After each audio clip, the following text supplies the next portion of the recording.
Blog Talk Radio.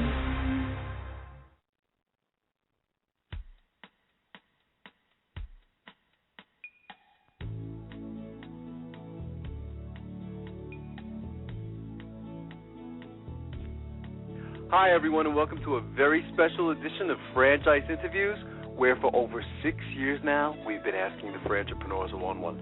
I'm your host, Marty McDermott, and I'm the president of Franchise Interviews, and we have a great show. Today, Franchise Interviews is hosting our very first ever Retail Symposium. And you're going to hear interviews with some great retail franchises like Aaron Sales and Lease, Max Muscle, Sports and Nutrition, Verlo Mattess, and Tasty Image. And that's coming right up on Franchise Interviews. So stick around because we got a great show.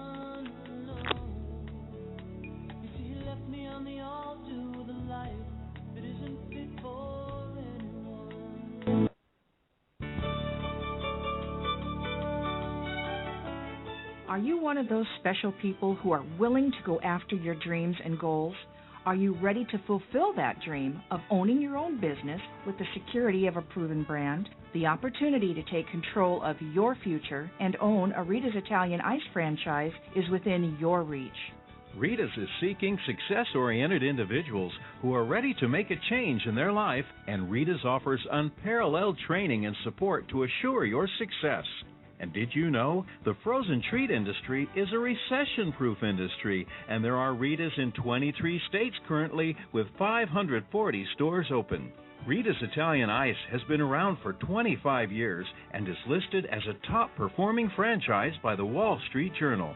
Now here's the really good part.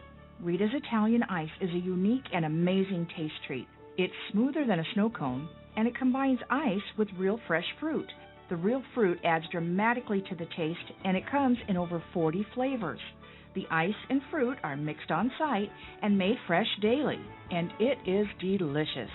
You'll want to know more about this exciting and successful franchise opportunity. Go to www.ownaritas.com and get all your questions answered. That's www.ownaritas.com to take control of your dreams and future today. You don't want to wait any longer to be a part of this adventure. www.ownaritas.com.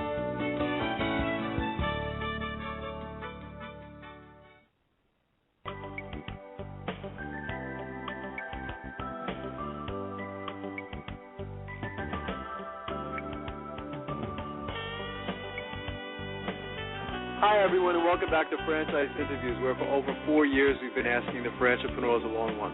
I'm your host, Marty McDermott, and we have a great show today. We're meeting with the Tasty Image franchise opportunity, and Tasty Image began in mid-2003 in Jupiter, Florida, and after becoming a part-time affiliate to sell printed chocolates, Derry Sorbonne saw rather quickly that there was income waiting to happen within the chocolate industry. Hey, Derry, how you doing today? Great, Marty, thank you. How are you doing? Oh, I'm doing well. Thank you, Derry, for coming on the show today. We think this is a great and definitely unique opportunity. We were saying earlier before the show that I don't think we've had a franchise like yours on the show in the 4.5 years we've been doing it. So it's certainly unique, and that's kind of what we love for the show is the diversity. So we'd like to start off, where are you calling from this morning, Derry? I'm calling from my home office here in Jupiter, Florida, just a couple of miles from the retail store. Oh, great. How's the weather down there today? It's gorgeous. Unfortunately, I'm inside, but that's okay. That's true. The sun's waiting. Yeah, that's right. You have a great story there. What were you doing before starting Tasty Image? Before I started Tasty Image back in 2003, I was a single mom that was actually doing something completely outside of the retail business arena. I was in the health industry, physical education, physical therapy, had a master's degree in those areas, and I was in the health industry. Wow. And it's not a far stretch. I mean, if you think about it, I mean, there's a lot of, I guess you could say, medical benefits to eating chocolate now, isn't there, Derry? There's a lot of, there are. out there I've seen. Yeah. So it's not a far different industry if you think about it. You're still doing kind of the same thing, as you're in the it was a health industry, but I suspect you were able to take a lot of those things that you've learned from previous jobs, a lot of those soft skills, whether it's, leadership and customer service and all that other stuff, and I guess apply it to really what you're doing now. would you say? Well, you do. You take all of your experience, people, skills, talking to folks, bedside manner, if you will, no matter what your product is or what sort of business you're in. I think that's a common thread that goes through every business, how you're working with the public and how you're handling different situations that might come across your desk or just on a day-to-day basis. So sure, those are things that are consistent with just about any industry. And you're right about the health industry, especially the hype here in the last couple of years with the medicinal effects of dark chocolate. So, absolutely. Yep. Yeah, absolutely. It's a great story. Do you want to talk about like a brief history of Taste the Image and how you found this concept and where you guys are today? Sure. Back in 2003, I was searching for some sort of a segue into another business and to do something else. I visited a business opportunity show where I stumbled across a company that was selling technology, this system, this machine that printed edible images directly onto the surface of chocolate. And after spending a day on a showroom floor and looking around at different business opportunities, and I stumbled across this, it took me all of about 3 minutes, which was the length of time that it took to print the picture on the chocolate, to decide that this was something that was different. It was unique. There was a frenzy even around the booth right then. And I knew that it was something that I wanted to do. I didn't realize then, back in 2003, that it was relatively new on the market. There were not that many systems out in the world. In fact, I was the 6th person to buy this system, and started in a home office. In fact, started in the home office I'm sitting in right now. But I very quickly branched from that when I started getting out in the world and making contact with people and seeing the response that it was getting. Very quickly realized that there was a lot of money to be made in the chocolate business, in the personalized chocolate business. Personalization is just such a hype right now. Anytime you can personalize something, then you couple that. Yeah, I would agree with that. Oh, for sure. And we've seen a lot of that too, Derry. Yeah, I was going to say, we've seen a lot of that, too, over the last, 6 months. It seems to be a common trend, is as you mentioned, that personalization. It seems to be a key factor in what the customers want. Customers want that individual, personalized attention. This seems like, it's a fun concept. Of course, you're making money and things like that, but it just sounds like a fun franchise opportunity as well, where you're kind of putting a smile on people's faces. You're right, and it's incredible that you use the word fun, because over the past 8 years, talking to folks about wanting to move into some sort of a business or daily routine, the one common word that I hear is, I want to do something fun. And these are people that are not, they're not folks that are, they're working. They have a career. They have a profession. But they still find themselves in some sort of a rut or a mundane, I have to go to work again, sort of a feeling. And that is the common word that we hear. So you talk about an opportunity that's fun, it's unique, and along the personalization, we're basically a gift-giving company. We're chocolate gifts. So when you can take something and personalize it, the amazing thing is we could do it at the drop of a hat. We can personalize a photo or a logo or whatever it is literally within minutes. But to the recipient of that gift, it really looks as if this was long planned and well thought out by the giver. Right. And, they took that extra time and care to personalize it, and they must have really been thinking about it for a while. So don't tell anybody that we can do it that quickly. Exactly. Because, it's personalization at the drop of a hat, and it just makes an incredible gift. Who've been like the customers, Derry, to this? It sounds like it could be pretty much anyone and everyone. Whether it's businesses or consumers. I know you guys get involved in like weddings and parties and handmade shuffles. Is it pretty much everyone? It is. It's chocolate. So it's the holidays are a huge drive for gift giving. That's the obvious. And then it goes into wedding favors and birthday parties and all the personalized reasons that you would want to give a gift, a business gift. You have now marketing tools, and it becomes the whole B2B market, and thank you gifts and hostess gifts, and then they become chocolate announcements are made and save the dates and one sweet party, and invitations go out on chocolate, or thank you cards go out on chocolate, or any number of. Anytime you would print something on paper, print it on chocolate, and it makes that much more of a wow factor. Oh, so absolutely. Yeah. My wife was saying this morning, like Valentine's Day alone, is like Valentine's Day is that huge. One particular holidays, I can imagine. Yep. It's incredible. This industry is large. I mean, are there any numbers on the industry, or how big are we talking? When we talk to the chocolate industry. Chocolate and confectionery, a $20 billion business that is basically broken up into three segments. It's the companies that take beans and take that to bulk chocolate. That would be a segment of it.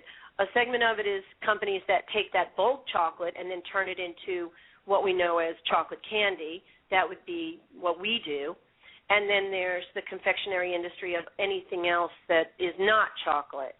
So, a good chunk of this business is chocolate. And if you think about it, I can't think of too many menus that don't include chocolate on their dessert list. Mm-hmm. You don't see too many chocolate or ice cream shops that are empty. It's a consumable. People buy it over and over and over again. So it's not the kind of thing, and it's certainly not going out of fashion. Yeah, no, absolutely. What's been the most interesting thing that's happened to you since starting this whole concept, Derry? What would you say? I think, for me, it's amazing the doors that open when you have chocolate. Just for example, going to visit customers or potential customers and letting them know that this is out there, and you're opening opening their eyes to what you have and this product. Oftentimes you'll come across businesses that say no soliciting. What those signs really mean is no soliciting unless you have chocolate. I'm pretty sure that that's what it is. I've gotten into high-security facilities when the guard at the gate found out that I was delivering chocolate. Let me right in. Imagine. It's funny. It really is. It's almost comical. It's fantastic. Well, as Don and I would say, this technology is really fascinating. Can you describe the technology, how it works? We were talking this morning. You said it would be cool to take our logo and and I guess you can actually put that on chocolate, couldn't you? We can. Give it to all our clients as gifts. It's really what you can do. It is amazing for branding purposes alone. Well, you're right, and we do that every day, giving like I said, the B2B market. So the nice thing about being able to print on chocolate, we can take a logo, and one of the most important things in branding a name or a logo is color. A lot of times you recognize a logo by their color long before you can read it. So it's not just being able to make this image, something in chocolate, because you can make a raised lettering in chocolate that doesn't carry color through. But in this case, you're surrounding a colored, actually a quite real photos. Oftentimes, with the photo being a high quality, because the potential for the printer is incredibly defined, given a nice quality going in. So we can duplicate a logo to the point where there were times when people couldn't tell the difference between a paper and the printed chocolate.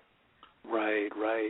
Wow. But this technology, it affords us the ability to take a computer, nothing special here. We're bending text. We're doing some things that are pretty typical for a Photoshop or a computer to manipulate photos. That's not the amazing part. The amazing part is the software that then translates it to being able to talk to the printer. And the printer houses a flatbed carriage that actually carries the chocolate itself right through this sort of conveyor belt system. It allows the ink to spray directly onto the surface of the chocolate. 4-color process, red, yellow, blue, black, high-quality resolution, making every color under the rainbow, and it prints onto that piece of chocolate. It dries within seconds, and there's your piece. That's fascinating. So what types of characteristics do you look for in a franchisee there? I mean, do they have to have retail experience? Do they have to come from the chocolate Absolutely industry? Not. No, not at all. You look for people who want to be their own boss. You look for people who are energetic, people. Somebody who wants to learn and duplicate and sees the potential in this, and certainly somebody believes in the product. If you believe in your product, and I totally believe in it, I can remember talking to folks about what I had and wanting to show them, and I would hear them say, "Boy, some sales manager pumped you up." And no, it's just, this is what I believe. It's the best thing since sliced bread. So when you know that, and it just comes out when you feel that way about something, and it clearly is. It just that I think is the biggest and strongest selling point of anything, because I really do believe in it. This is just a phenomenal product. And I guess that's helpful, and that's probably what you look for, I guess, in your franchisees as well, is that they have that spark, or that maybe their eyes light up and they believe in the concept like you do. Absolutely.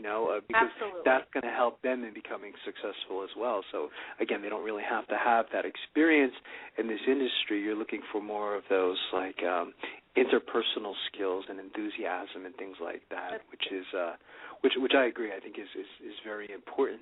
So what about the training then, Derry? How does that work? Once someone decides to say, okay, I want to go forward with this, then what's typically the next step? Well, training is done in two parts. One aspect of the business, for sure, is learning how to manipulate the photos and print them on chocolate. And that's the key part of the business. But along with those pieces that are printed on chocolate, we're also positioning ourselves as we are a chocolate gift shop. So with the imaging, we have an assortment of other things that are going with it, like homemade truffles and the molded chocolate and all the other things that we're doing. So we're training folks really from beginning to end. I mean, not unlike any other franchise, helping them through every aspect of it, from helping to find a location to teaching them how to make the very truffles and the molded pieces. That's kind of a typical thing. The unusual types of things that we do is we really teach people more about how to read their customers, how to know through body language when somebody wants you to ask more questions and get more personal and get into their personal life, and then provide an end product for them that's going to meet their needs, and when somebody doesn't want you to go there. So reading your customers and knowing how to ask the right questions to get to the end product that's going to satisfy them, because the bottom line is your customers have to be happy, and you have to figure out how to make them happy, and we teach you how to do that. Absolutely. That's interesting.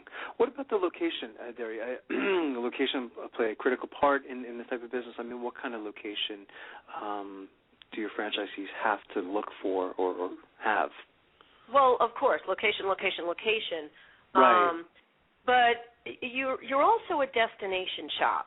Somebody is going to have a need. I need a gift. Right. I need a party favor. I need a Valentine gift, whatever it is. And they're going to get in their car and come to you. When they do, you want to be in a place that's obviously easy access in and out, and all the obvious things about, where a shop should be, ground floor, visible to the public, like that. But we are a destination shop, so you're going to be, they'll seek you out, and they will come to you. Interesting. How much space would you say they need, Derry, for location? We have two different models. One of them is as small as about an 800 square foot space. Okay. And the space that we're functioning out of today is 1,300 square feet, the retail store, and really anything in between that. So it doesn't have to be a terribly large retail space to function. Interesting. Is there such a thing as like a typical day as a franchisee, would you say, Derry? I mean, from the morning when you turn on the lights to when you go home, and what happens in between. How would you describe that, if there is such a thing? You typically have fun. No, the crazy thing is there really are no 2 days quite the same. We do in-store events. We might have a birthday party, a bachelorette party. We might have a chocolate tasting going on. In the summertime, we have cocoa camp. Kids will come in, and parents bring their children for the day, and they spend the day learning to make different projects out of chocolate. So summertime, the big thrust is cocoa camp. We had the opportunity to be featured on Groupon here in the last couple of weeks, where we were offering our candy tastings and chocolate making classes, and it turns out we were of their top 5 sellers out of anybody that they've ever had on. So we're now hosting all these chocolate classes, and folks that are coming in and are just fascinated with the equipment, and we gown them up, and we put their hands in gloves, and we put an apron on them, and their hair's tied back, and they're making different chocolate things that they, you might have seen on the Food Channel, you might have read about and seen in movies, and they're doing it. So, they like it. It's unique. It's different. It's entertaining, and they get to come away with the chocolate that they make. And we might be hosting a kids class at 12 o'clock in the afternoon. And then later on that afternoon, we may have a group of adults coming in, and in between we're making candy to restock our cases. And we're also doing off-station chocolate fountains, or we could take this machine live and print at a wedding or a bar mitzvah. We've done grand openings. We've hosted different car dealerships that have had us come in when they brought in new cars, and they had us taking pictures of people while they were there standing next to their new car, supposedly, in the showroom. So, really, no 2 days are quite the same. That's fantastic. And that's important to a lot of, prospective franchisees. They don't want to have those 2 days the same, Right. So jumping to another question, what advice would you give to an aspiring entrepreneur, Derry, looking to buy a franchise? Well, you want to do something, certainly, number one, that you're going to have a passion for and that you're going to enjoy. You want something that's tried and true. We're a ground floor opportunity in that here in the United States, we have not sold any franchises yet. We are in 16 other we have 16 other locations outside of the United States, and our technology is in some 42 countries. So we're not new to the franchise arena as a whole, only here in the United States. This is an incredible ground floor opportunity for a visionary, for somebody who sees this big picture and understands that we're not new. We're just here in the States that we're looking to get out into. Which is interesting. Yeah, I think that's great, Derry, because I always tell our listeners, when you're looking, do you want to go with a big franchise system or a smaller franchise system? And sometimes there's advantages to both. The advantage to be able to speak to someone like yourself is important to a lot of new franchisees. In other words, when you buy a Subway franchise, to speak to like the CEO or Fred DeLuca who actually started the company, good luck. It'll take you 6 months to get an appointment with some of those people. You know what I mean? So I think some of those ground floor opportunities provide a lot of benefits to prospective franchisees. So I think that's very important. So you make some very good points. I have a funny story. I had a woman come into the store, and she was a franchise owner. This was before we were a franchise. She was a franchise owner of some other business, and she wanted to send a thank you gift to the owner of the franchise and something that would make her stand out. So she was having something printed on chocolate that she was going to send to him, a big giant block of chocolate with her image and this apparently some kind of a phrase that was specific to their industry, and we put that on the chocolate, and I said, and how do you want me to sign this? And she said, well, I'd like you to sign it from franchisee number 137529. And I thought, wow. Exactly. Wow, that's a great story. And there's a lot of examples of, like you said, like Subway. I think Subway's up to like 34,000 franchise opportunities, So, how impersonal is that to not sign your name, but you're a number, you know what I mean? You're a number, not with us. Yeah, and not with you guys. And I think that's important. No matter what, I would like to say that you will never be a brick in the wall here. We are as personal as our product is. We know each and every machine owner by their first name, with cell phone contact and help galore, and there's no such thing as hours of operation. I always joke with people about calling a company, press 1 for this, press 2 for that, and you're jumping through hoops to get to somebody. And I say we have a 2-step process. Step 1 is you make the call, and step 2 is we answer it. Wow. So this franchise opportunity could be very big. I mean, I could see this, having you guys as well, having this conversation in 5-10 years, you guys having, thousands of units, which is very possible. So what are your plans for the future then, Derry? I mean, how big would you like to get, and where do you see, 5 years down the road, you see yourself? Well, I think to say it's possible is an understatement. I think it's inevitable. This is the next pet rock. We are getting an incredible response already, and people definitely see it. The opportunity here is coming at a prime time. People can still negotiate excellent leases in a retail space. The economy appears to be on the upswing. We've already bottomed out, and folks have lost faith in corporate America, and they're now banking on themselves. And thank goodness for that. You'll never fire yourself. You will never get that feeling on Sunday that, oh my gosh, I have to go to work tomorrow, and I really don't want to see my boss. All of those feelings go away. You no longer call it work. It's just something you enjoy. There's a pride of ownership. You watch your business grow, and there are folks that are lining themselves up to have not just 1, but 2 and 3 and 4 and become master franchisees. So the potential is huge. It really is huge. I agree. And don't forget franchise interviews, when you guys are, in that, 30,000, 40,000 units. So what's the best way for our listeners? What's the best way for our listeners to get more information on becoming a franchisee there? Are there any websites they can go to, any phone numbers they should call? Of course, you can always go to the website, tastyimage.com. The website has information. There's email information that you can get. Somebody will call you back, of course, if you request to put in for additional information. You'll get a phone call from someone. So, the website's great, by the way. I've been on your website, and I think it's fantastic. There's a lot of important information on there. Thank you. You guys did a great job with that. So it's fantastic. So I want to thank you again, Derry. You've been a fantastic guest, and we'd love to have you back next year as you guys continue to grow. We would love that. Thank you for having us. Oh, thanks so much, Derry. You have a great day today. You do the same. Thanks.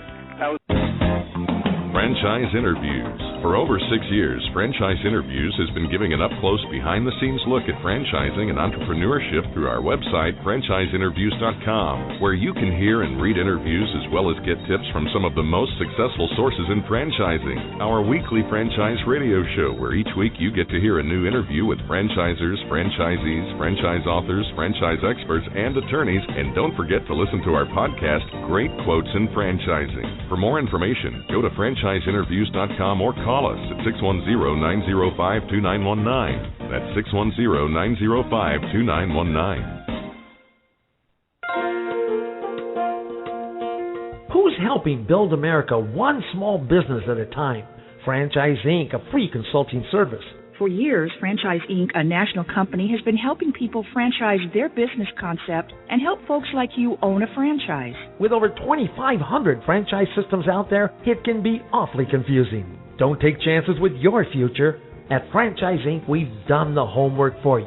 We can help match your interest and background with the franchise that's right for you. And we only work with proven franchise systems with a solid reputation and track record of success. The consultants at Franchise Inc. can help you with your short and long-term wealth strategy. Give us a call today and we'll send you free our best-selling book, Solving the Puzzle of Owning a Franchise. Remember, it's not just owning a franchise, but finding the right one for you. Call us at 800-961-0420 for a quick consultation to discuss what's important to you, your business, and your future. The service is free. The book is free. What do you have to lose? Find the business that's right for you. Call Franchise Inc. at 800-961-0420. That's Franchise Inc. at 800-961-0420. Well, Today, Don, we have a great show. As we mentioned earlier, we're meeting with John Cipolla of the franchise opportunity Verlo Mattess Factory Stores. And Verlo Mattess Factory Stores has locations throughout the nation and is continually growing. As the franchisor, Verlo Mattess Factory Stores continually adds value to their franchisees' investment by providing Verlo-specific services and products that are above the industry standard in quality and price, with the bottom line of the franchisee in mind. Hey, John, good morning. Welcome to the show. Good morning, Marty and Don. How are you this morning? Oh, great today, John. John, joining us is, as you know, I think you know Don Johnson, and I know, Don, you wanted to say hi to Don and John and wish him a good morning. Yeah, John, thanks for coming on the show. It's good seeing you at the franchise shows recently. You were in Orlando as well as D.C., right? I was, and I just got back in last night at about 1:45 this morning, actually, so it was a short night. I've been on the road for 8 days. So. Oh, geez. I hope you're drinking some coffee, John. You know, I'm not, because that would probably make me too hyper for you guys. But it's awfully good to be back home. I'm at our headquarters in Fort Atkinson, Wisconsin. Oh, that's as you guys know, you can't run a company that's in multiple states today and sit at your desk. You have to be out there. That's certainly true, absolutely. Yeah. John, what were you doing before joining Verlo Mattess? How did you get involved in I've been in franchising for more years than we really want to talk about. Going way back, I was with Big O Tires. I was chairman of the board and senior operating officer. That was a public company. Right. It's now owned by Sumitomo. And you know what happens to the senior operating officer when that happens. Yes, we do. I rolled some proceeds from that into buying Las Vegas Golf and Tennis. I actually owned 10 franchise stores and then built it up to where we had 42 franchised outlets as well in 23 states. That's fantastic. Sold that and thought I might retire, served as an expert witness for the court system in franchising, and then came here about 2 years ago. That's fantastic. Yeah, my role at Verlo is really to take a family-owned operation that's over 50 years old and grow it into a nationwide brand. Well, I was just going to ask you about that, John, if you can talk about the history of the organization, about Verlo. Yeah, interesting. It was founded in Wheeling, Illinois in 1958 by Guy Day and Dale Williams. And Verlo is actually a combination of their wives' names, Verna and Lois. Wow. Subsequently, they bought a farm in Whitewater, Wisconsin as they expanded and moved the operation to Wisconsin. We're now headquartered in Fort Atkinson, even though our manufacturing and distribution facility remains on the campus in Whitewater.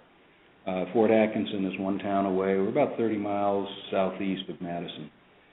Began franchising in the 80s. We now have 61 stores in 10 states and very aggressively looking to grow to become a nationwide brand.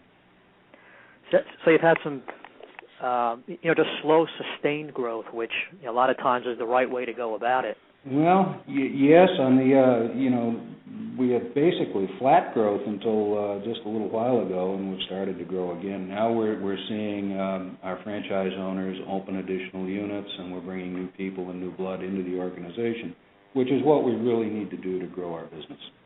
Right. It's interesting, John, too, because, I was reading about you guys. I know that even with some of your customers, you have, third and fourth generation customers, that have been using Verlo mattresses for a while, so it's nice to have that history. What's really interesting is, Don, if you look at the most important statistic to me, about 65% of our customers are either repeats or referrals. That's powerful. It's not only probably highest in the industry. It tells me that we're doing something right. Exactly. Not only on the value of our product, the shopping experience, but the product quality. And it's fantastic. In franchising, there are two basic types of franchising, as I'm sure you guys know: product supply and business format franchises. A product supply franchise, like a car dealership or a gas station, really competes on the basis of price and customer service only. As a business format franchise, we do a number of things. We do light assembly, we do delivery, and we run a retail store as well. And it ties right into really our mission statement, which is to provide quality, value-oriented bedding products at Craftsman direct prices.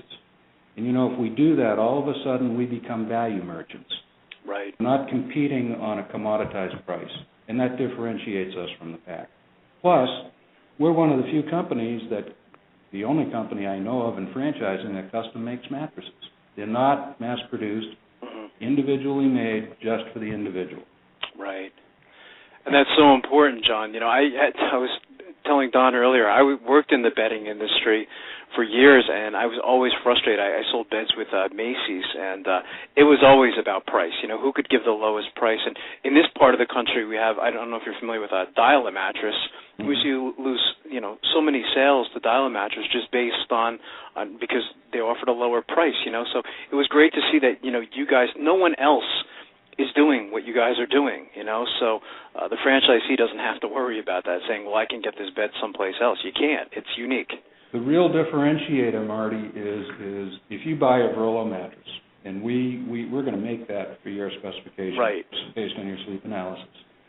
After you've slept on it for 2 or 3 months, we can provide a comfort guarantee because we assemble them locally. If you want it firmer or if you want it a little softer, call us. We can come out, pick it up, even give you a loaner mattress, re-engineer it, and deliver it back to you the next day.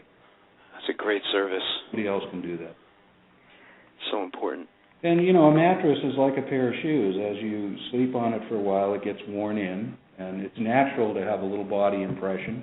But, the feel and comfort may change a little bit as you sleep on it. Right, absolutely. So that gives us a tremendous dynamic that, and we stand alone in that respect. Now, John, does your client, come in already pretty much educated on the industry, or that's part of your sale is to educate them on how the Verlo mattress and system is above, the competition? Because like Marty said, there's so many places, whether it's the big retail store or the smaller retail chain just specializing in mattresses. I mean, there's a lot of competition out there. So I guess that's your job of your franchisees to really educate the person, or they come in already knowing. I know you have a pretty high retention rate, over 65. It's a great segue into our training program. One of the things that we spend a lot of time on is training our new franchise owners, and more specifically their floor sales staff, in how to perform a sleep analysis. Well-being is becoming more and more important, especially with an aging population and with a demographic that's getting up there, the boomers. So that the comfort, which is the most important thing in sleep, is almost undefinable. And we need to train our floor sales staff in order to be able to try to zero in on what comfort means to that individual and how we can best build and assemble a mattress to provide the level of comfort that they perceive as necessary. Great segue. Absolutely. It's such an important topic, too, John, because, I sort of say 1/3 of our lives, I guess, are spent sleeping, and I know 60 Minutes, they recently did a report on the, I guess it was the medical benefits of getting a good night's sleep, so... We have a line coming out, in fact, it's just being announced as we speak, 5 mattresses that are really geared for well-being, and they're using some of the new space-age materials, memory foam, some advanced Talloy latex, and some other things, where we can get away from the traditional inner spring type mattress, which is still the bulk of our business, and we make some of the best in the business. But that line is centered around what we call a Verlopedic, using memory foam technology, closed cell viscoelastic memory foam.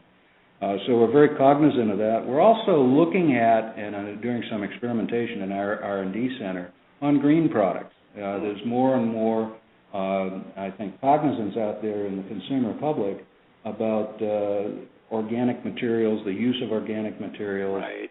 And that's becoming, I think, or will become a more important sector of our marketplace.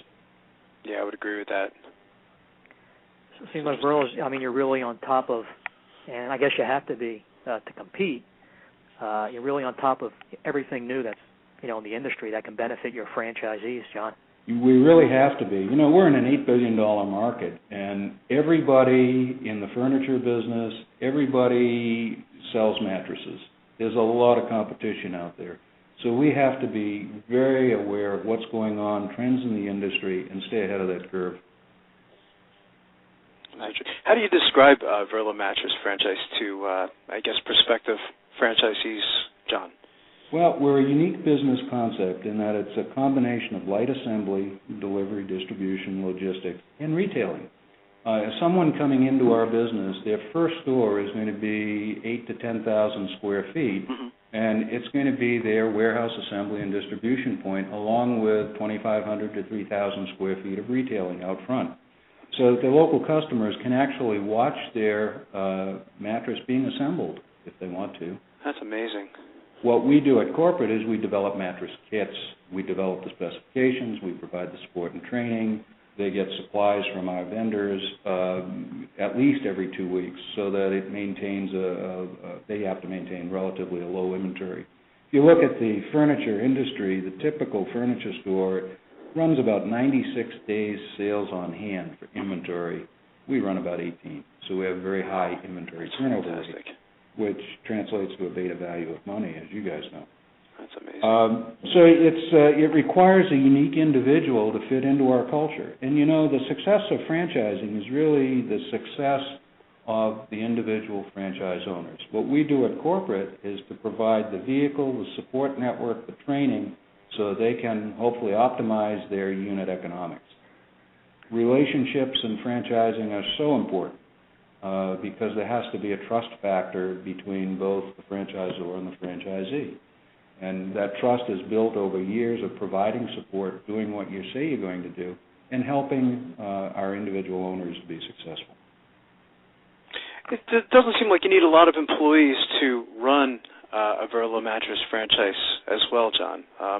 You know, I was just at the multi-unit conference down in Scottsdale, and in talking to a lot of the folks who have been very successful in the food industry, right, a huge differentiator between us and the casual dining industry that may require 18 to 20 employees right. To run. Our typical assembly site, assembly showroom facility, requires 5 to 7, and it's more of a career path environment with relatively low turnover. Very, very different dynamic. That's fantastic. That's so important. John, there's not much turnover with a lot of the franchisees' employees that they have. You know, it's typically what will occur is that you know, a young man or woman will come in, get hired, work on the delivery truck, learn customer service from that hands-on environment of being our last touch point, and we train them very carefully in that. Work from there into actually assembling mattresses, putting the mattress kits together, then become what we call a cat dog. Not only assembly part-time, but fill in out on the floor sales staff, learn the sales end of it, then learn our point-of-sale system, and once they complete all of our 5-star training program, they become, you know, a full sales associate. So there's a good career path associated with that, and that tends to keep our people on board a long time. I know at the store here in Fort Atkinson, I don't think there's been much turnover at all. I mean, you always have a few new trainees coming in that, you know, for whatever reason, don't stick around more than a year or so.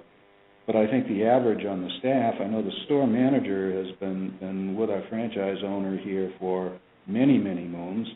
Their lead production manager has been here 11 or 12 years. Very, very stable environment.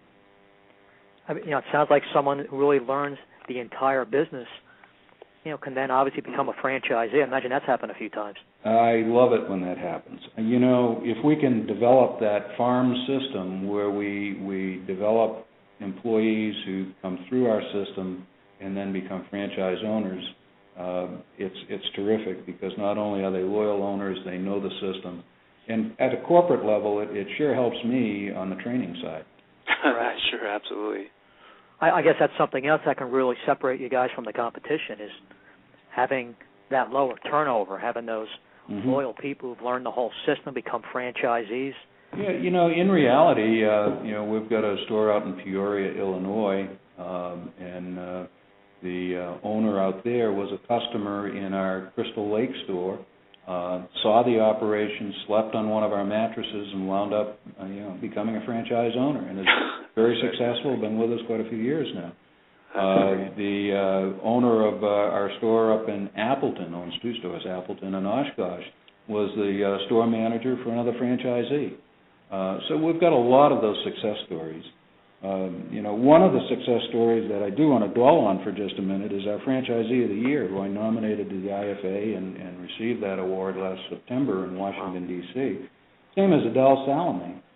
Adele came over to this country when he was 16 years old from Jordan with $20 in his pocket, and now some 25 years later owns 3 Verlo stores. That's fantastic. I what think a I remember seeing that story. story, yeah. And, you know, that's the kind of success that gives me satisfaction, because it changed not only his outlook, it raised the entire family's, level of financial well-being. Right. A very vital member of the local community, and most importantly, he follows our system. And that's what's made him so important, right? And that's a good point, John, with the sandwich. Think of many people he's affecting in a positive way. Yeah. Absolutely. That's a great, we like to hear stories like that. Martin and I look to have those type of people on the show, those success stories, people who've gone into franchising who weren't really that successful before. Now they're doing well. Right, yeah. Well, as you were saying, John, it sounds like, franchising doesn't really, discriminate. So whether you have, an MBA or a PhD or, this gentleman that you were just referencing, it's just it's a great story that it provides an opportunity really to everybody on a level playing field, Regardless of their background, if they'll, right. if they're bright, if they have management skills, if they have a passion for success and they have integrity, we can go and train them to be successful. That's fantastic. Like you said, John, follow the system. That's all you got to do. Absolutely. That's the key to success in franchising. Right. We've already tried. We're pushing the envelope wherever we can. The folks who get in trouble, and I mean financial trouble, they try to reinvent the wheel or do something different. Mm-hmm. And they're spending their time, energy, and financial resources doing things that typically they're not prepared very well to do. And that gets them into difficulty. That's interesting. Yeah, that's why you have to find that right type of person. I'm sure Verlo had its ups and downs early on, and invested a lot of money to unfortunately go through, some of those mistakes and problems. It's all worked out now. People don't have. Well, everybody in franchising is always searching for that right person who's a cultural fit within their system. Right. And, we've all seen about the profiling and the computer programs, and I haven't found anything that works other than sitting down face-to-face, eyeball to eyeball, and getting to know someone. That's interesting.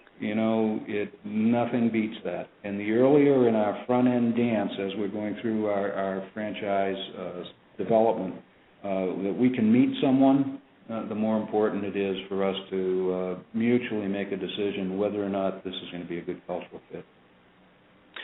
What's a typical day like, John, for a franchisee, a Verlo Mattess franchisee, from the moment they get to the store till I guess the time they go home? Great question. When you're first starting out, we're open 7 days a week, and a new owner we encourage to work most of those 7 days to really get to know the business. Right. We're going to support them and help them. But once you're up and running, and that can take anywhere from a couple of months to a year or so, we really look for people to manage their business as businessmen. We're not looking for them to be on the sales floor every day. We want them to know how to do every facet of their business, because when you're running a small business, you may have to fill in somewhere. As you get larger and open your second, third, or more stores, you become more and more of the general manager, business manager. Typically, and let me pick on our franchisee of the year, because I've followed him around in making that nomination to get very familiar with his day. He's usually, he has 3 stores, and he'll spend at least a day a week in each of the stores. He does work most weekends, but he takes time off during the week. His day typically goes from, making sure that everybody does their walk around in the morning, is familiar with today's goals. The age-old story in retailing. What are we going to do today, guys? Here's what we did last year. Here's the specials. Here's what we're merchandising. Here's what we're going to talk about today. Making sure that his staff is up to speed on the goals for the day. Making sure that the standards of cleanliness and merchandising are met before the store opens. He may take a long lunch, but he's probably there around closing time to make sure the cash out is done well. As you grow and get the organization larger and develop your talent internally, those demands become less and less, and you become more of the business manager. That's fantastic. So usually a franchisee is wearing several different hats. It sounds like. Yeah, and welcome to small business. That's true. Everything from looking at advertising, talking to your ad reps, it's multifaceted. We need people who have a passion, can be multidisciplinary, they have integrity, they do follow through, they pay attention to detail, they have a high energy level.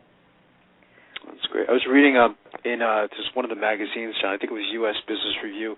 I guess your franchisees are going to be able to monitor their progress and kind of view historical performance information as well. Yeah, we've got a point of sale system that was developed by a parent organization that gives some great information on management reporting. And it's web-based, and you can go in at any time and look at everything from balance of sale to what my average costs are, what discounts are taking place. If my sales guy, a remote store is discounting and giving away free frames too often, right? It's the key to running any business is statistics and getting your arms around the financial performance of the business. Exactly, it's like keeping a scorecard. Absolutely. Yeah, that's fantastic. I think that's so important. John, do you leave it up to the individual franchisees to kind of have their own sales contests and stuff like that to generate sales? Or is that something that comes from corporate? Actually, both are true. We do several sales contests a year out of corporate. We have one running right now that is our 50th anniversary. And it's based on a number of specific criteria where the sales people on the floor as well as the owners can participate with some very nice rewards. And we encourage our individual franchise owners to also run their local store programs and reward systems. Yeah, I mean, it's great to have those type of things. You always got to have some type of goal or and something to incentivize sales force is extremely important. Right. What about the location, John? I see you guys, I guess you help your franchisees in finding a location. And what is the ideal location? The old real estate saw, location is extremely important. Right. We put in, after I came on board, we put in a site analysis system here in place. I was actually looking to hire a co-op student from the local college, University of Wisconsin, who had been majoring in GIS, or Geologic Information Systems, to come out and help us out. And the professor of the department said, my wife has a master's in GIS, she's very well qualified, and she's looking for a full-time job. Well, boy, did that solve my problems. We've built a database internally. We rely on a couple of database products to help us do demographic research. We've developed our site analyst has developed a regression analysis that gives us some pretty good potentials based on all of the local information and competition, so that we can really narrow it down to about an intersection where we want to be. And then it's a question of getting the local brokers involved. And, within this radius and this trade area, I want to see locations that fit our requirements for the assembly location, 8,000 to 10,000 square feet, depending on projections. Of course, we want visibility. I'd like to see a couple hundred feet unobstructed. We like to be near destinations where there's trade traffic coming by our signage. We like to be in demographic areas that had median income levels above $50,000. I mean, I learned early on in my life, if you're going to sell a product, sell it to people who have money. Right. So that's really key. And, last week we had a franchise attorney on who really knows about leasing. Is that something that corporate gets involved in, or you leave it up to the individual franchisee to hire someone locally to review the lease, John? We encourage them to hire someone locally, but we're very much involved as well. But we're in an advisory and approval capacity. We have, on my staff, I have a franchise administrator, Jennifer Roetha, who does an excellent job in reviewing commercial leases. There are a couple of amendments that we require on contract, but it's extremely important. And, when you have a new franchise owner who may not have been in business for himself in the past, the first time they see a commercial lease, they can be really awestruck, because these things can be a half an inch thick. Right. They're full of a lot of legal language, and there's a lot of hooks in there that can put a franchise owner, on the hook for personal guarantee of $300,000 or $400,000. So it is important. We take a very close look at it. We provide advice. We suggest they get local counsel. And it's such a key, of course, key part of this whole process is their location, making sure they have the right lease, just making sure they are in the best position for success early on. It's so crucial, as you would say, John. It absolutely is, because you can fix almost anything in business except the location. There you've got to break the lease and move. It's expensive. It's disruptive. Sometimes breaking the lease is extremely expensive. Right. And we've had a couple of situations like that. Because we're a mature franchisor, we have stores that have been in place for 20-plus years. And neighborhoods do transition, things change, and it can make for spending an awful lot of time on our side at corporate and angst and anxiety on the part of the franchise owner to get a location that's been in existence for 5, 10, 15, 20 years and move it. Right. That's interesting. John, one of the questions we'd like to ask someone like yourself is, what advice would you give to aspiring entrepreneurs looking to buy a franchise? The majority of our listeners are aspiring franchisees, so you can say. A couple of things. And I started out by being a franchisee, so it was many years ago, but I remember some of the, not abject fear, but real anxiety before I took that quantum leap, because I had always worked for a living. Following graduate school, I worked for a consulting company, and my dad gave me some great advice. He said, the people who are really successful and happy, who are members of our local country club, tend to be the guy who owns the Dunkin' Donuts or the guy who owns the taxi service, the local small business people who are parts of their community, as opposed to the corporate gypsies. And I was on track to be one of those corporate guys. So I became a franchisee, and that's how I learned about franchising. And number one, you've got to really do some self-examination. Can you be a high-energy, detail-oriented manager who spends his spare time getting involved in local community activities? Because it's a 7/24 job to run a small business. And if somebody is looking for a lifestyle that will support them, playing golf or fishing or whatever, yeah, maybe after some period of time when you've built your business, but certainly not the first few years. The first few years are going to be very intensive.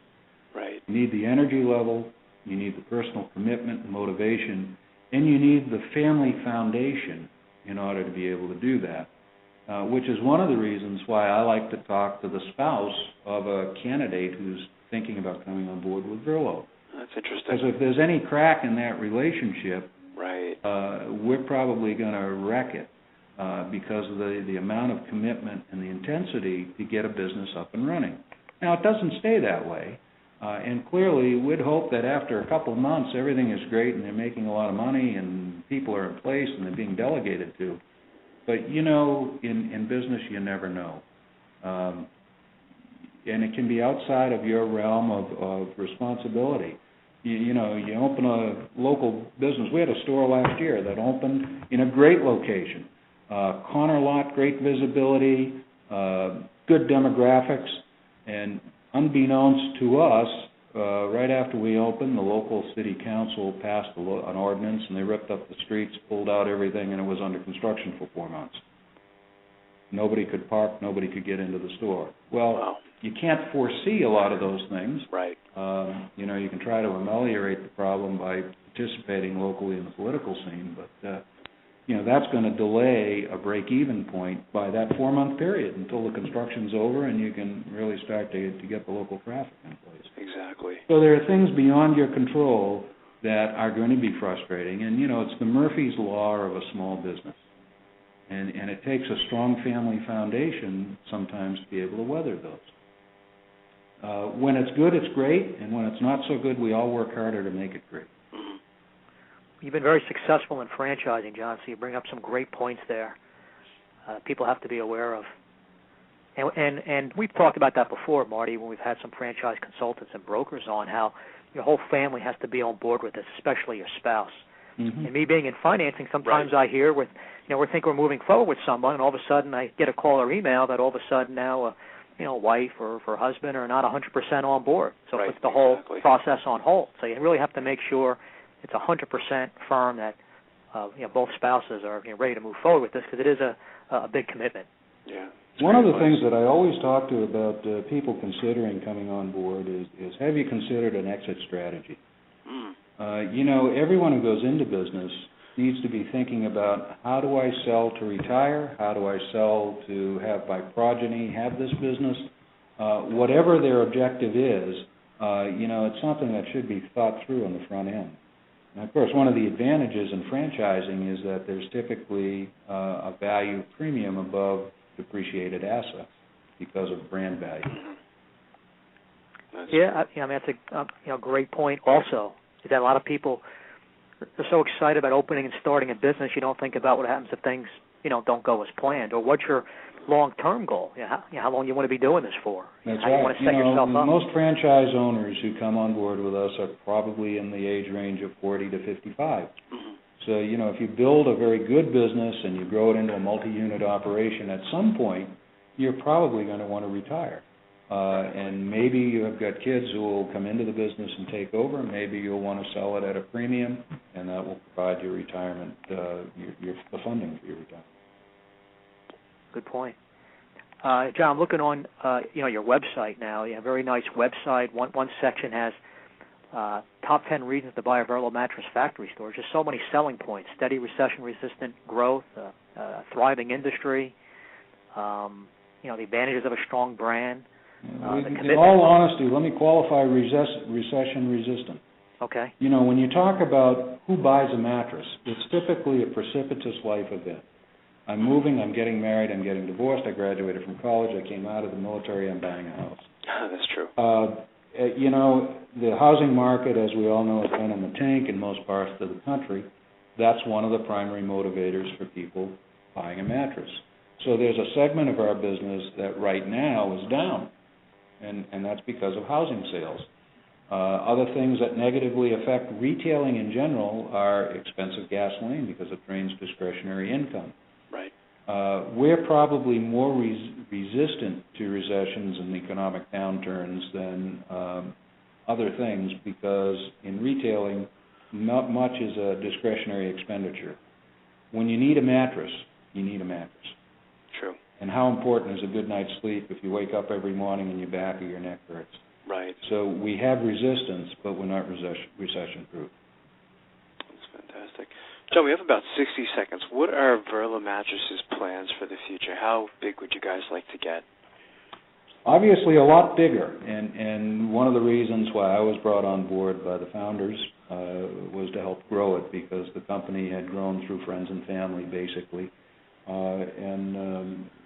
I think that we can go into virtually any suburban marketplace in the U.S. and be successful because we have a unique product, we have a very good business format, and we provide something that people can't find on the open market, and that's a custom-made mattress that is supported by a very conscious organization that will help them for the duration.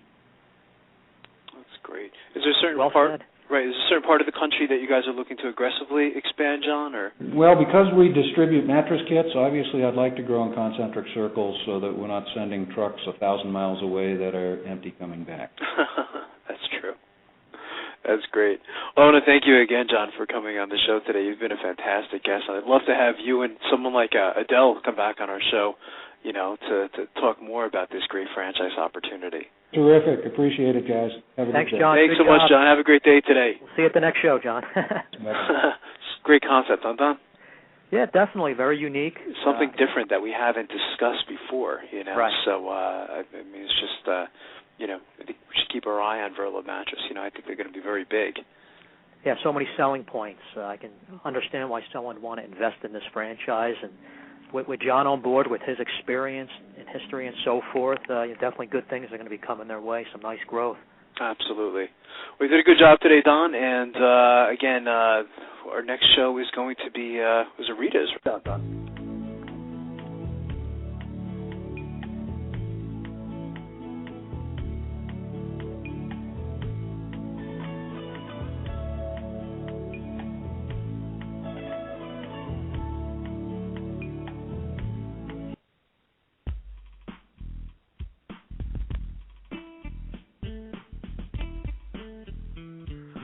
Coming up in segment 2, they were rated by Entrepreneur Magazine as one of the top retail franchises in 2010, a top 500 franchise in 2010, and by Military Times Magazine as a 2010 Best for Vets business. And that's coming up in segment 2 of Franchise Interviews.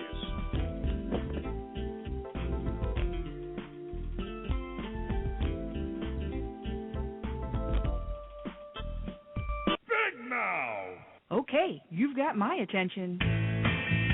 It's a rare event in the world of franchising when an opportunity comes your way that can and will thrive in almost any economic environment.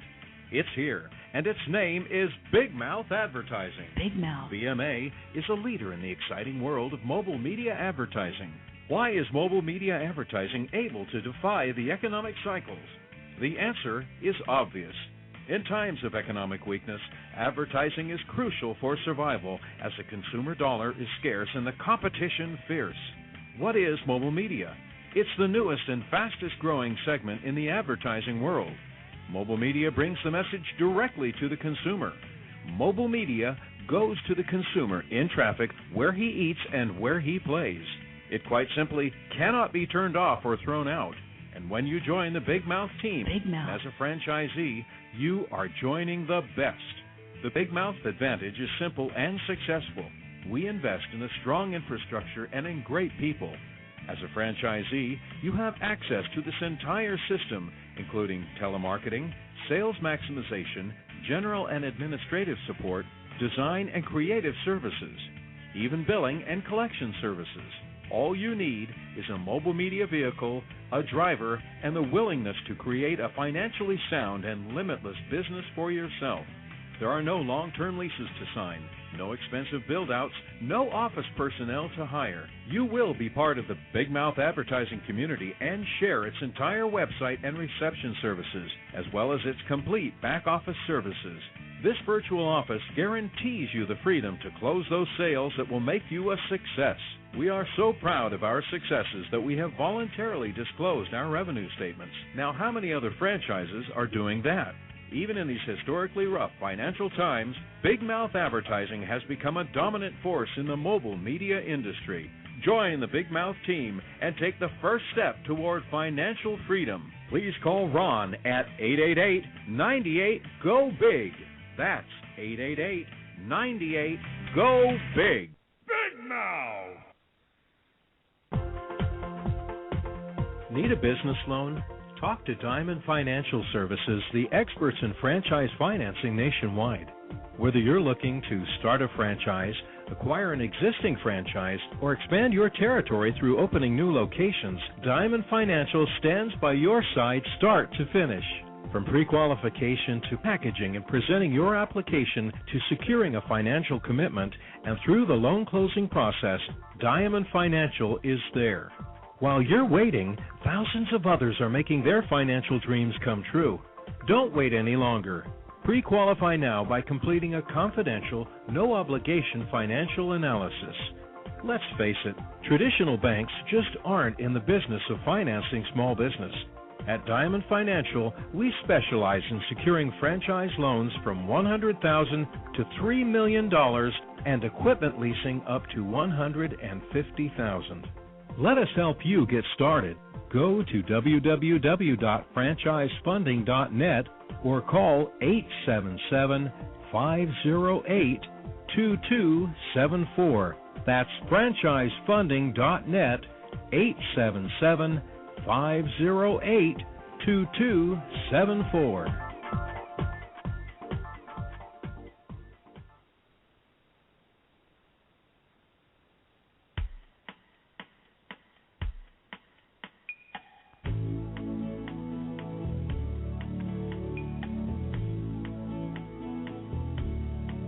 Hi, everyone. Welcome back to Franchise Interviews. We're asking the Franchise Pros 101. I'm your host, Marty McDermott, with my co-host, Don Johnson.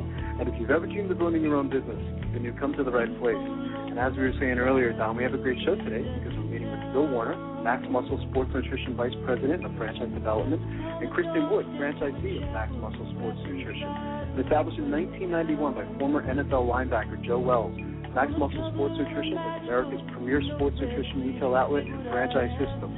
Hey, Bill. Hey, Kristen. Welcome to the show. Good morning. Thank you. Good morning. You're welcome. Hi, guys. Joining us is my co-host, Don Johnson, and I know, Don, you wanted to say good morning to Bill and Kristen. Yeah, hey, Bill. Hey, Kristen. Bill, I've known for a while. Glad to have you on, Bill. Talk Max Muscle. So, hello, Don. How are you this week? Good, good. Thanks for having us on, gentlemen. No problem. Oh, it's our pleasure. Bill, I thought I'd start off with you and ask you where you're calling from this morning. This morning I'm calling from sunny Scottsdale, Arizona. Oh, nice. And how's the weather there today? It's supposed to be in the mid-60s, so quite nice this time of year. Nice. Wow, that's fantastic. And Kristen, how about yourself? What part of the country are you in? I'm in Fairfax, Virginia, where it's cloudy and cold, and I'm not thinking very nice thoughts about Bill right now. Same here, absolutely. Oh, geez. Well, you know what? How about, Bill, we'll start off with you, and maybe you can talk a little bit about what you were doing before joining Max Muscle Sports Nutrition. I was with another franchise concept, and the business model catered to physicians that were looking for a standalone cash business. And I was able to achieve some success in that system and was actually recruited by the folks that have Max Muscle. They asked me to come and help them with their concept. I investigated very closely, spent quite a bit of time meeting with the executives, and also went through the process as a consumer so I could understand what the end user was experiencing, and was very favorably impressed and decided I wanted to join Max Muscle. I'm coming on 3 years ago now, and very exciting concept, and we're fortunate to help a lot of customers and also fortunate to help a lot of business people who want to enjoy a different quality of life and run their own business. That's fantastic. It sounds like you're enjoying yourself with the organization. And Kristen, how about yourself? We're always interested in what you were doing in your past life with franchisees, especially what were you doing before joining? Well, certainly nothing to prepare me for my current career with sports nutrition. I spent almost 2 decades working for the federal government as an intelligence analyst.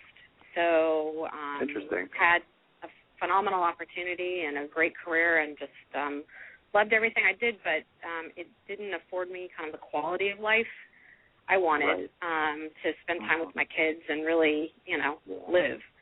So, I kind of came to Max Muscle looking for a big, big change in, not only what I did for a living, but, how I got to live my life. Were you looking, Kristen, at this type of industry, or did you always have an interest in this category, or it just came about and you said, well, this is interesting, and I believe in the future of this? Maybe tell us a little bit of that. Sure. Well, I played sports in high school and college, Division III, bottom of the ladder, but nothing, outrageously competitive. But, I really lost a lot of my opportunity to take care of myself as, career gets busy and you get to be, more senior officer and you have kids and responsibilities and things like that. So, unfortunately for me, in my last couple of assignments, I got thyroid disease, had high cholesterol, I'd gained about 25 pounds, and I realized I'd gone through about 250 Excedrin migraine in the last 3 months. And then I was diagnosed with melanoma, and my mom died, all in like a 6 to 8 week period. Wow. So, I can be a little bit slow on the uptake, but, even I got, I'm really living the wrong life. So I hired a personal trainer who came to my house 3 days a week, and as part of me getting better and recovering from all of this and, kind of reclaiming a healthy life, supplements were a big part of that. Protein powders, multivitamin, fish oils. And, over the course of a few years, I really got to be, very, very healthy and kind of recovered. And so as I was looking to do something different with my life, my personal trainer and I decided, we really wanted to go into business together.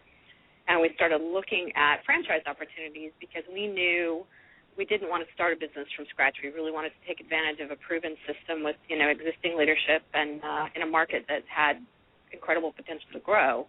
And as we started investigating franchise concepts, Max Muscle really percolated to the top. And as we dealt with people in that system, more and more, it's just we liked the leadership. The more we interacted with people who were part of the company, the better we liked it. And that really was very, very different from our experiences with some of the other concepts we looked at. So we've been in the system now 3.5 years, and just couldn't be happier with our decision. Excellent. So, Bill, tell us about the history of Max Muscle and when you began franchising and how it's getting to be such a strong franchise today. Certainly. The company was founded by a gentleman named Joe Wells. Joe had the opportunity to play football in the NFL back in the early 90s, the early 80s, and as he was going through his professional career, he was needing to avail himself of high-quality nutritional supplements to help him with his very heavy exercise and workout and just staying in shape as a professional athlete. Realized that there wasn't a lot of high-caliber, high-quality, science-based nutritional supplement products on the market, and made the conscious decision that when he transitioned out of the NFL, he was going to step into that void, manufacture those products, promote them to his professional athletes and folks who had a healthy lifestyle and fitness, and began manufacturing in 1991, got into the retail space in 1995 because so many folks were purchasing his product wholesale, and as he observed the business morph, in 2001, Joe and the corporate executives made the conscious decision to convert their business model to a franchise to give them some consistency of messaging, experience and education of the people that work in the businesses, community outreach component, and they spent 3.5 years building corporate infrastructure that would allow them to support a nationwide franchise. And in 2004, we opened up our first franchise store actually here in Scottsdale, Arizona, and that is still operating to this day. And we've now grown over to 150 stores in 38 states. The business model has shifted considerably since Joe formed a company. We found that the general public are really paying attention to their health and fitness, and they're 90% of our consumers. 10% of our folks are still, hardcore athletes, and that's great. But the general consumer has really come in to the marketplace for us, and our big differentiator that we provide the consumer besides high-quality product is an education and a mentoring environment, trying to find out what is that person trying to accomplish, what's their stated goal or objective. Is it weight loss, weight gain, more energy, quality of life? And then we educate them with nutrition, appropriate physical activity exercise, and products, all designed and geared towards helping them accomplish what their stated goal is. And by putting those three things together, our consumers get results quickly, and they build a relationship with folks like Kristen and her staff. So it's a very upbeat environment where we're really helping and mentoring people long-term. Great return and referral business for us. Excellent. Yeah, I mean, of course, the franchising model is what Marty and I are so, pro-franchise, obviously, with not being in business for yourself, getting that support is so key. So I'm sure you're both excited about the growth of Max Muscle. How big is the industry, Bill? Any specific numbers? I do. The industry itself, from the Health and Business Journal, quoting at $22 billion a year, and that's in the health and nutrition products. That's not even bringing into consideration the weight loss market, which we've really tapped into the last few years. So huge, huge industry, and we're really been ahead of the pack for now, going on 7 years, in that there really isn't any national competition for us. Plenty of folks sell product, but no one's business model is designed and geared around educating and mentoring the consumer. They're just a commodity business. Our model is a consulting and a commodity business, and the customers really like that interaction. I like the custom program, personalized plan to have someone reach their fitness goals, their weight goals. I think that's key. That's what people need these days. So they're maximizing. They're given a game plan. All people need help, whatever category. But for this, I think that's what's important about Max Muscle. Sure. Well, Kristen's a prime example of it. She went through some serious health challenges and understood that by getting some physical activity, modifying what she was eating, and the use of appropriate and science-based nutritional products, she was able to turn things around and enjoy the quality of life that she's doing now. So she's a poster child for what we do for our individual customers on a daily basis, and I'm sure she could speak to that in much greater detail than I can, but very pleasant business, and we're fortunate that we're able to help a lot of people. Well, and Bill, you're absolutely right. It's a feel-good business. In addition to, all the business decisions to be involved in it, we are a very big part of our community, regardless of whether the Max Muscle store is. So, we're working closely with, schools and police departments and fire departments and, local governments and individuals in the population. And really that whole focus that you mentioned is really what it is how do we help you reach your goals? So whether it's a high school athlete looking to gain size to play football or someone looking to recover from, chemotherapy or to overcome the effects of high cholesterol blood pressure, it's just an opportunity for people to come in and get some answers. We don't know everything, but we certainly can find out a whole lot. And I think that really commitment to each individual customer who walks in is one of the big differentiators for Maximal Sports Nutrition. It's not just about what's on sale or what's the discount or, anything like that. It's really what do you need for your situation. And I think it's just it's an incredibly rewarding business opportunity. I imagine so, Chris. And it's interesting. How has the recession impacted you guys? I mean, I'm just thinking as you're talking about this, Chris, when it comes to your health, I don't think that people are going to say, well, it's a recession, I'm going to stop buying the product. Has the recession impacted you guys? Have you seen anything? I think and Bill can talk to this a little bit, but I think for consumers what we've seen is that, maybe they're not buying that big flat screen TV or replacing their car as soon, but it's lower cost items like nutritional supplements, like gym memberships that don't really seem to be affected because it is what you can do. You can feel good about yourself. They aren't that expensive. And so we have 2 stores open. Both of them have opened during the recession. So, we're operating. We're still doing well. We're still bringing in customers. We're growing. Our stores are growing. I think last year the store that's been open 3 years grew 22%. So, I can't tell you what it would have been, but if it would have been better in a non-recession, you'd be seeing me dancing in the streets. So, I think it's a really I think it will do better as the economy does better, as most businesses will. But if you think about having operated for as long as we have during this recession and still grown as well as we have, I think it's a pretty recession-resistant business area. Yeah, that's a good point. I think you're right, Kristen. People are not going to, there's a lot of people who are unhealthy in the country, and people go to their doctors and they say, well, I'm overweight or I have to do something, and I love sports, and I guess there's always going to be, plenty of those type of people around. So that's good to know. And then in your business too, I bet you there's a lot of nice word of mouth. If someone's happy going through and being a customer, and they're happy with their results, Bill, maybe you can talk about that. I guess that's I don't know if Max Muscle tracks that, but there must be a good percentage of people who tell their friends, and that's where business comes from. There is a high repeat and a high referral component to the business, and we pay careful attention to training and educating the staff that it really is about their one-on-one interaction with the consumer. We call it the Max Muscle in-store experience. And by creating that experience and really taking the time to understand and work with someone, the consumer is very savvy in the marketplace, and they get that. They know if they're trying to be sold something or if someone is really taking an interest in them and trying to give them some guidance and education.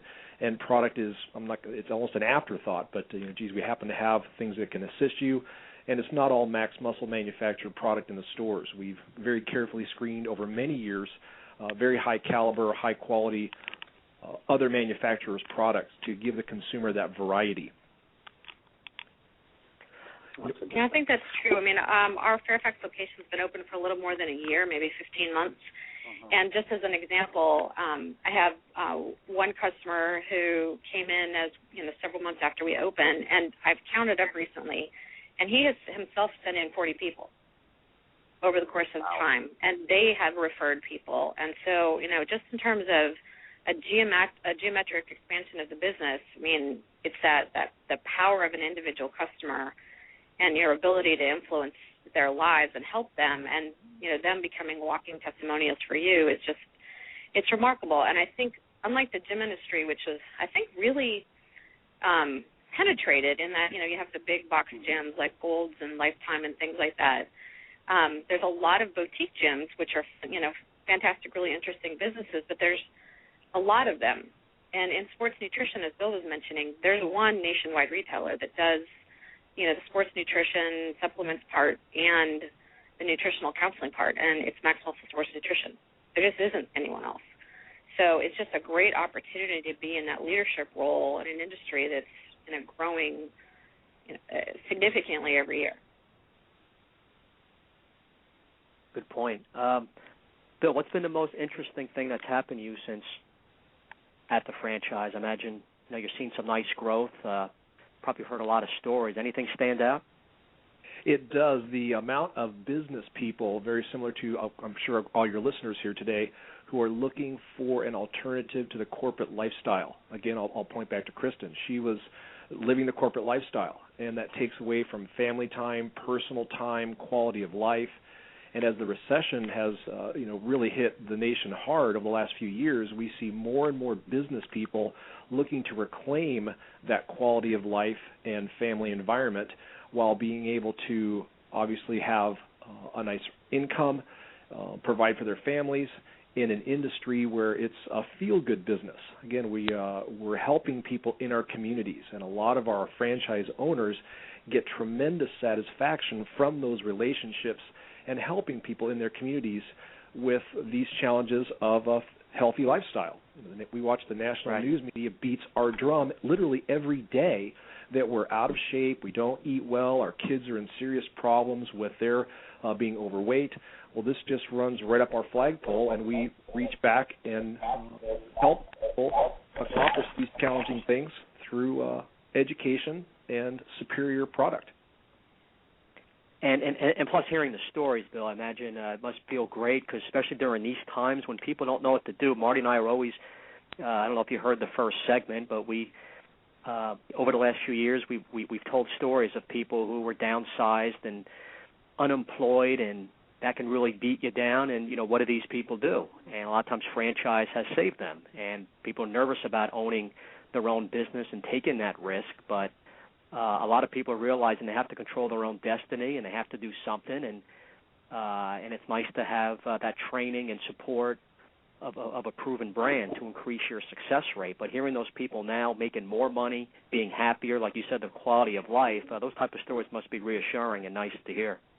It really is, and that's one of the things I'm really blessed to have the opportunity to help business people analyze the model, see if it fits their goals and personality, and if it does, it can be a great fit. So just as Kristen and the store employees spend the time with the consumer to understand what they're trying to accomplish and give them recommendations, I do that on a national level in talking with business people, trying to understand our franchise model, understanding what are they trying to accomplish, what are their objectives, what kind of lifestyle things are they trying to do, and is that achievable in our business model. So that's the other part of the business I really enjoy. And at a high level, I think I should certainly mention, we have no corporate stores. So we're solely dependent on choosing and partnering with business people as franchisees and doing everything we can at a corporate and a local and a regional level to get them out of the blocks quickly and help them ramp their business up to whatever degree of financial success they want to achieve. And so that's a very exciting part of what we do, and love talking with people I've invited into the system and who are up and running and benefiting from this lifestyle and helping folks. It's a great relationship, and we get to be friends on a personal level, and a lot of satisfaction in that. I'll tell you, I'm sold. Marty, do you want to open up a franchise? It sounds good to me. So, Chris, we have to take a quick break. Can you guys stick around for another segment? Certainly. Sure. That's we'll be right back with more franchise interviews.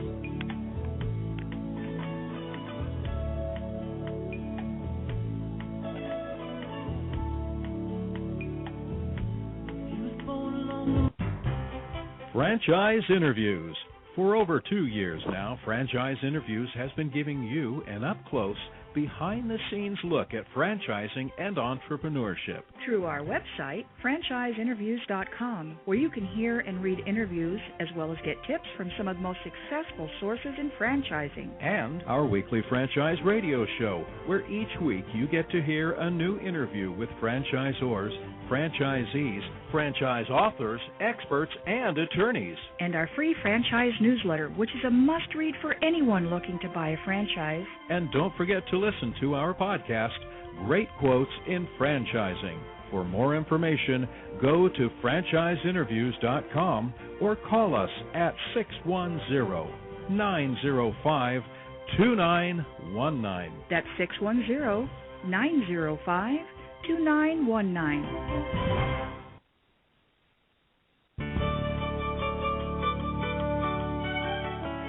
Are you one of those special people who are willing to go after your dreams and goals? Are you ready to fulfill that dream of owning your own business with the security of a proven brand? The opportunity to take control of your future and own a Rita's Italian Ice franchise is within your reach. Rita's is seeking success-oriented individuals who are ready to make a change in their life, and Rita's offers unparalleled training and support to assure your success. And did you know the frozen treat industry is a recession-proof industry, and there are Rita's in 23 states currently with 540 stores open. Rita's Italian Ice has been around for 25 years and is listed as a top-performing franchise by the Wall Street Journal. Now here's the really good part. Rita's Italian Ice is a unique and amazing taste treat. It's smoother than a snow cone, and it combines ice with real fresh fruit. The real fruit adds dramatically to the taste, and it comes in over 40 flavors. The ice and fruit are mixed on site and made fresh daily, and it is delicious. You'll want to know more about this exciting and successful franchise opportunity. Go to www.ownaritas.com and get all your questions answered. That's www.ownaritas.com to take control of your dreams and future today. You don't want to wait any longer to be a part of this adventure. www.ownaritas.com. Welcome back to Franchise Interviews, Asking the Entrepreneur Who Owns One. I'm your host, Marty McDermott, with my co-host, Don Johnson. And if you've ever dreamed about owning your own business, then this is a show to listen to. And today's guest is Todd Evans, Vice President of Franchising for Aaron's Sales and Lease Franchise Opportunity. And Aaron's is a New York Stock Exchange-listed company, and they're ranked number 58 among franchise chains in worldwide sales. Aaron's is reinventing the way a growing and underserved market acquires furniture, electronics, appliances, and computers. Good morning, Todd. Welcome to the show. Thank you. Good morning. How you doing today, Todd? Doing fine, thanks. That's great. Todd, joining us is my co-host, Don Johnson, who's also the president of Diamond Financial Services of New Jersey. And Todd, works with prospective franchisees when they're ready to finance their franchise. And I know you wanted to say hi, Don, to Todd. Yeah, hey, Todd. We appreciate you coming on the show. It must be nice being part of such a successful franchise. I guess you got your hands full with everything going on. Don, I do. My hands are full, but we're having a lot of fun and fortunately making money. That's great. That's the key. Todd, I want to thank you again for coming on the show today and, congratulate you on the success of Aaron's Sales and Lease. I know in the first quarter of this year, Aaron's Sales and Lease opened, I think it was 57 new franchises. So needless to say, you're doing a fantastic job. Yeah, thank you. Yeah, it's our growth is really starting to accelerate both on the store opening side and on the franchise development or sales side. Absolutely. Todd, can you tell our listeners where you're calling from today? Atlanta, Georgia. Oh, fantastic. Nice part of the country. Beautiful city, yeah. Yeah, it is. It's sunny, and I think it's going to be 82 degrees today outside. So it's a beautiful city and quite the mecca for franchisors. Absolutely, we hear that. Yeah, I know. It's which is where the company actually started, Todd, right? Was it back in Atlanta you guys actually began your Aaron's? Yep, we were founded in Atlanta back in 1955. Charlie Loudermilk, our chairman and CEO, started the business by leasing some Army surplus chairs to an auction house for 10 cents a day per chair. Right. And from those humble beginnings, the company has grown to revenues in 2006, system-wide revenues, which includes revenues of our franchise stores of over $1.7 billion. That's incredible. Wow. I was watching an interview, Todd, with the founder of Aaron's a couple of days ago on your website. And it's an inspirational story, because he mentioned he had no idea it was going to be this big, Yeah, his goal was to do $1 million in sales. I recall him saying that, so I just thought it was such an inspirational story. It was just fantastic. Yeah, Charlie Loudermilk is he's our head coach and our head cheerleader. He is really the heart and the soul of the company, and he really controls the direction of the company and where we're going and how fast we grow. And he's a true Southern gentleman. There's a book out you guys are probably familiar with called A Man in Full, and part of the primary character in that book is based on Charlie's life story. Is it really? Yep. Interesting. Oh, that's fantastic. So he founded the company in 55. He's still going strong in 07. Yep, still going strong. Wow, absolutely. Great. Todd, what were you doing before joining Aaron's Sales and Lease Ownership? I was actually in New York working with a temporary help franchise that had a franchise program that had gone dormant for a few years, but they were primarily in healthcare temporary services, whether it be temporary hospital staffing or home infusion therapy, those kind of things. And then they also had temporary help with, clerical and light industrial type work. But I was handling the franchise program for those folks. That's fantastic. And I suspect that experience helped you, in what I guess you're kind of doing today, Todd. Yeah, the only thing I've ever worked in my entire professional career has been in franchising. So I'm not sure I can carry on an intelligent conversation about anything other than maybe football and franchising.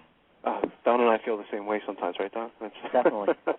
That must have a little different for you growing up in the South, all of a sudden being up in New York City. How was that adjust? How'd you adjust to that, Todd? Well, great question, and it was very fun. It was very exciting. I was single at the time, no kids. As you could imagine, New York City, bright lights, a city that never sleeps, and I was truly burning the candle at both ends, and really loved it. But Atlanta's home. Right. That's so not as intimidated working in Atlanta after you had that experience in New York City. Sure. Yeah, no. I love New Yorkers. I'll tell you, I really do. One of the biggest things I love about New Yorkers is they are honest. Right. I mean, they're just brutally honest. I mean, they just tell it like it is. And, one of the things about folks in the South is they're just so genteel and hospitable. They if they don't like you, they won't say it. They'll tiptoe around it. And New Yorkers just aren't wired that way. That's why I'm amazed my parents are still together. My mom grew up in Louisiana. My dad grew up in Brooklyn. He was a pilot. She was a stewardess. But you're right about your analogy there. That's funny. What has been the most interesting thing that's happened to you, Todd, since joining Aaron's? Oh, probably watching our franchisees really become wealthy beyond their wildest dreams. Yeah. And it is pretty impressive, just the sales and profit of some of your franchisees. I was really looking at it on the website. Already knew about it. You guys are very well known, but yeah, that is impressive. Well, it is, and for me, the interesting thing is watching our franchisees really become successful. And I'll tell you a quick story. I remember talking with one of our franchisees in a Denny's restaurant down in the Valley in extreme South Texas many years ago, and I remember him leaning back in that booth and hearing him slide across that vinyl seat, and he said, "Now, what is it that you guys do again?" And I was explaining our business to him, and at our recent managers meeting in Dallas, this particular franchisee came up to me. We've bought some stores from him, and he still operates some stores. And he said, "Hey, Todd, did I show you some pictures of my new house in Hawaii?" Oh, that's incredible. And he's bought himself a beautiful 2-acre spread there in Hawaii, and it just does me good to see our franchisees really be that successful. Oh, right. Absolutely. It's very rewarding. Yeah. You play an important role in their lives, Todd. Well, we do, and I recognize the enormity of the decision it is for these prospective franchisees that that they're making to become part of the Aaron's family. And with that in mind, we really try to give them as much information as we possibly can up front prior to them ever becoming a franchisee, and actually say no to a lot of folks that inquire and want to become an Aaron's franchisee because they just don't have the right prerequisites for our business. Right. Yeah, I've read you guys are very selective too, Todd, as far as your franchisees, and I know that you actually have some of them work in the stores before they actually become franchisees, right? Like they work up front, then they work in the back, they're manager for a day. I think it's like a 3-day program or something like that. Yeah, a lot of times in the development process when you're talking to a prospective franchisee or sales process, folks kind of get preconceived notions about what the business is all about and how it works. And one of the things that we really like to do with prospective franchisees is give them what I call a baptism. We put them in a store for 3 days, and we have them spend a day on what we call the front end of the business, which is working with customers on the showroom floor, feature benefit selling, processing order forms, and they actually shadow an existing sales manager in a store.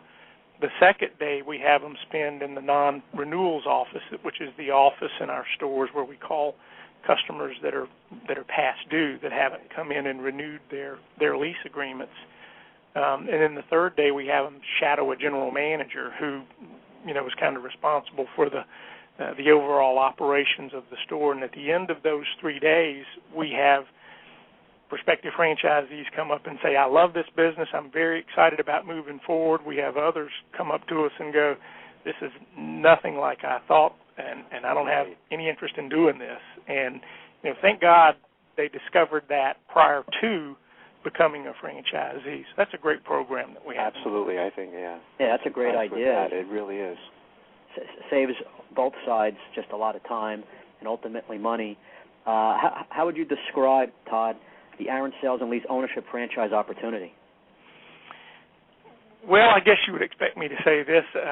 In my humble opinion, it's the best franchise opportunity out there. As you guys well know, there are 4,000 or so different franchise opportunities out there. But Aaron's has a rock solid program. We've been around for many, many years.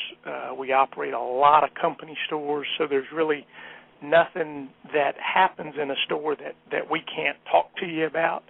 As you know, some franchisors only have maybe a couple of units that they operate corporately, and then maybe 500 or so franchises. So I think that our depth of knowledge in the business gives us a tremendous advantage in working with, on a consultative basis, our franchisees. And then the other thing I think that's really big about Aaron's is we actually are involved financially with our franchisees in that we have an inventory financing program set up with a syndicate of banks, and we actually guarantee the inventory financing debt for our franchisees. So we're very, very involved in the day-to-day aspects of their business. Right, absolutely. What's the atmosphere like in this store, Todd? Like I've read that, Don and I were talking earlier in segment 1, the importance of atmosphere, and I've read that, there's actually like music playing. It's like a very cozy, homey type of atmosphere in an Aaron's. Yeah, culture is by far the most important thing in a business. And we have a great culture in our stores. It's very, very positive, it's very upbeat, and we compete with each other. One of the things that we do that's unique in franchising is we share all of the numbers of all of our stores, whether they be company stores or franchise stores, on a daily basis with everybody else in the system. I have read that, yeah. Everybody takes a look at the reports that came out this morning to see how everybody did in our almost 1,400 stores across the country yesterday. So we have a very, very upbeat, competitive, high energy, fun atmospheres in our stores. And as long as we maintain that culture, I think we'll continue to thrive in the marketplace. Yeah, that's interesting, Todd. I think it's a very healthy competition, and I imagine that a lot of the franchisees, that's probably the first thing they do in the morning is when they get to the store, they look at the numbers. Well, they absolutely do. We have a lot of franchisees that may live in a town and have some franchise stores in the town that they live in, but have stores in some contiguous markets, right, that are maybe an hour, 2 hours, or whatnot away, and our system allows them to very, very effectively manage those stores without being in them every day. Fantastic. And those reports really allow us to do that, and it keeps us all competing with each other every day. And right, it's healthy competition. Right, that's a good point, Marty. And Todd, Marty and I, past guests we've had on, we've had several bring up the point of just trying to have fun and enjoy your work, because when you're in that type of mode, you're most likely going to be successful, and it seems like that's the atmosphere you have at Aaron's. So I'm sure that's why it's Aaron's is so successful right now. With that whole attitude of the franchisee having fun. I'm sure, people don't like to go to work, obviously, if they're not enjoying it. Yeah, it's culture, and we work very, very hard every day to maintain that culture in our system, and so far have been very successful at doing that. Yeah, that's terrific. And I think, keeping score, too, Todd, I think is a good thing, because you can kind of identify problem areas, too, as well. I mean, as you say, somebody's going to be on top, but somebody is going to be on bottom, and then you can kind of like work with those, stores, I guess you could say, and see maybe what the problem actually is, in getting their numbers up. Well, it's probably not too much fun for that person at the bottom, though. Well, we know that we are only as strong as our weakest link, whether it be a company store or a franchise store out there. Right. And one of the things that we've done is we've identified our bottom 15%, our bottom performing stores. And we have awards for all of our top achievers. Every year at our managers meeting, folks get up on stage and they get plaques and they get rings, and they win incentive trips. And the bottom 15% of our stores really don't have the opportunity to get up on stage and get the recognition that some of these really top-performing stores do. So we developed a program that we call our Most Improved Store. And we actually pull out our bottom 15%, track on a daily basis those stores in a separate report away from all of our other stores, and we give our bottom performing stores an opportunity to win the Most Improved Store of the year. So we give them an opportunity to get up on stage as well. And since implementing that program here a few years ago, we've really found our bottom performing stores stepping up and growing more quickly than they were prior to us implementing that program. Right, give them incentive. I think that's a great idea. I'm sure even a lot of the bottom 10 of Aaron's are probably more successful than a lot of other franchises. Absolutely. Yeah. Well, some of them are. This is a very unique business model. That's fantastic. Todd, are you able to stick around for another segment? Sure. That's fantastic. Okay, so I think what we'll do here is we'll take another quick break, and we'll be right back with more franchise interviews on World Talk Radio, where the world comes to talk. Todd, are you able to stick around for another segment? Sure. That's fantastic. Okay, so I think what we'll do here is we'll take another quick break, and we'll be right back with more franchise interviews on World Talk Radio, where the world comes to talk. World Talk Radio.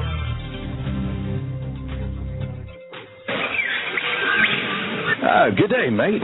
Want to explore owning your own business? Yearn for the adventure of being the first in a new concept?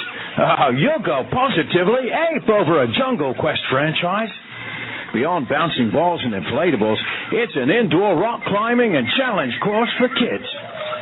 For ages 2 to 12, the center features zip lines, Burma bridges, swings, rock walls, tree houses, and tunnels.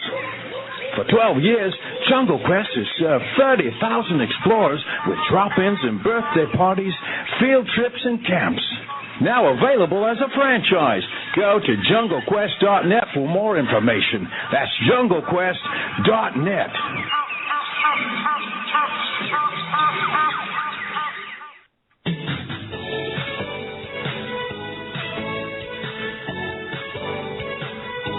Create a rewarding future for you and your family as an Aaron's Sales and Lease Ownership franchisee. Aaron's is changing the way a growing and underserved market acquires necessities like furniture, appliances, electronics, and computers.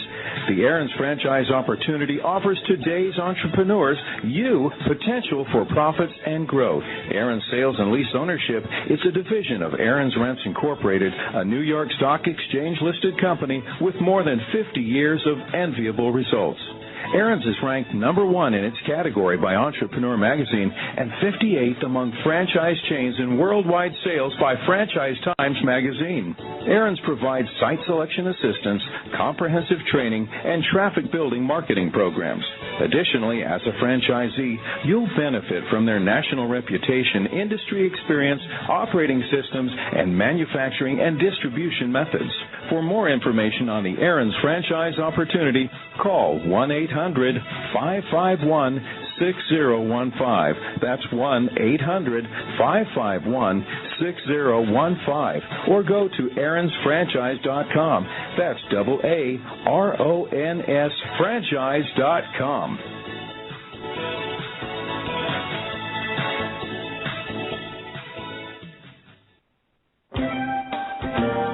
Tap into a $41 billion a year industry with Garlic Gems. Did you know Americans eat about 100 acres of pizza every single day, or about 350 slices per second? Garlic Gems has spent years looking high and low for a higher quality pizza that is delivered quick enough so that you're still hungry when it arrives. Garlic Gems makes the most delicious gourmet pizza and at the same time provides excellent and fast service to your door. Garlic Gems has perfected the science of prompt pizza delivery by learning and experimenting. The exciting twist to this is great pizza. Never again will you have to choose between great pizza and great service. Are you interested in owning a Garlic Gems?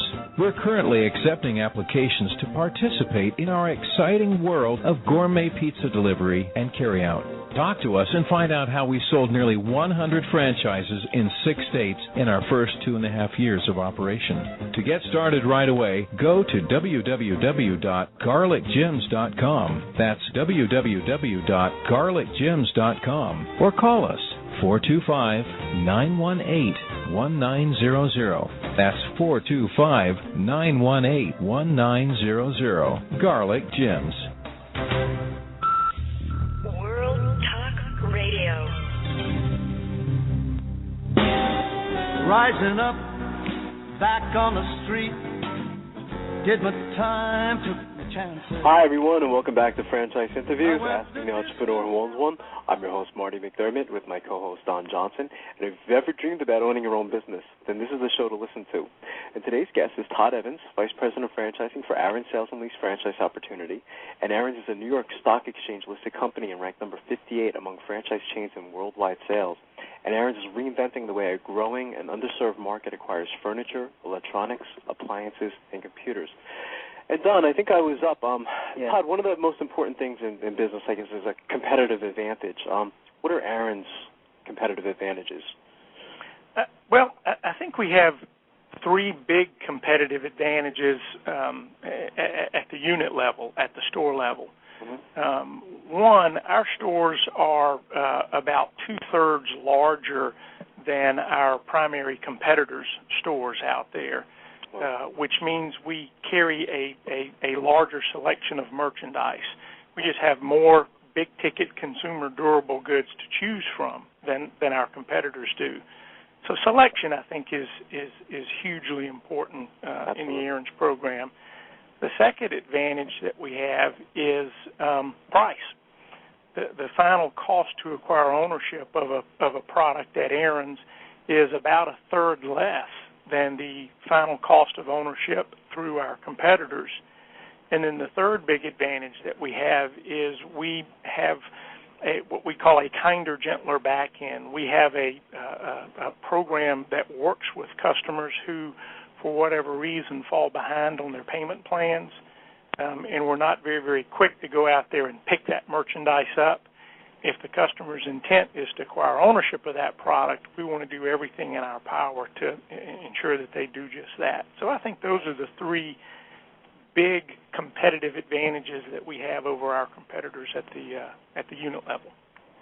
Yeah, especially price, a third less. I mean, that's huge. Well, it is. I mean, you think about it. I mean, Walmart beat Kmart, by 2 cents on a tube of toothpaste, and Kmart's knees kind of buckled under that pressure, and our prices are just significantly cheaper than our competitors out there, and I think that's one of the reasons why we're growing as quickly as we are. Right, absolutely, and I think the variety is important too, Todd. Have any of your franchisees ever made recommendations as far as like what products you should carry? There's a great story with the fillet of fish was, I guess, created by a McDonald's franchisee. So, do any of your franchisees ever make suggestions as far as like what products should be carried?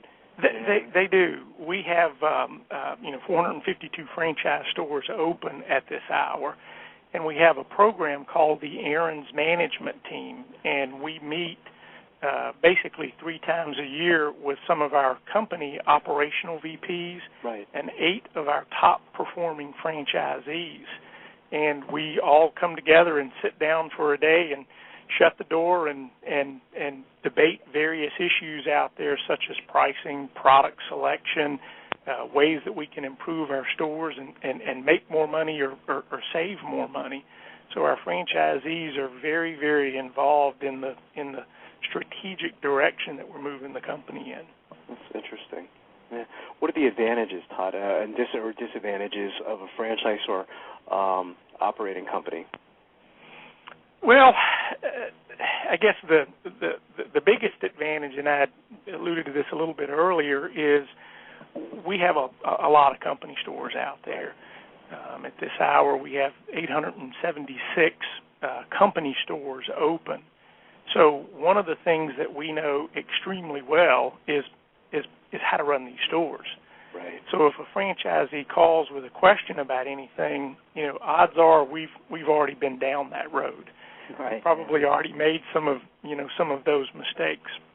And I think the fact that we are, just a bunch of grubby old day-to-day unit level operators here is a huge advantage to our franchisees. I would say probably one of the disadvantages is territory.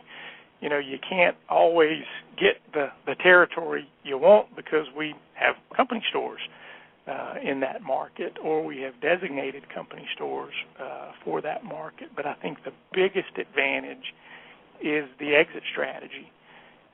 Aaron's fortunately has a Rock of Gibraltar balance sheet. We have over $600 million in equity on the balance sheet, and if a franchisee ever wants to depart the system, although there's no guarantee that Aaron's will buy you back because that would represent a contingent liability on our balance sheet, we certainly have a strong history of doing that. So if you can imagine having a business that you have a purchaser that is, ready, willing, and able to take you out in as little as 30 days when you decide, hey, I'm out, I want to retire. Right. I think that is a huge advantage right there. Interesting. Yeah, that is impressive, over 800 corporate stores. I mean, I'd give the potential franchisee a lot of confidence. Not only are there over 400 franchisees, but, with that type of financial strength, that many total stores altogether, I mean, it must, it's a major selling point. The next thing I wanted to ask you, Todd, is you mentioned before you feel Aaron's is the best. Why should someone consider Aaron's over, say, a different franchise, say, for example, a food franchise? I think primarily return on investment. I think people become a franchisee for one reason, and that's to make money. And this is just my opinion. And everybody has, in the franchising industry, have different thoughts on this. Some talk about, be your own boss, the pride of ownership, and I think all of those things are partially true.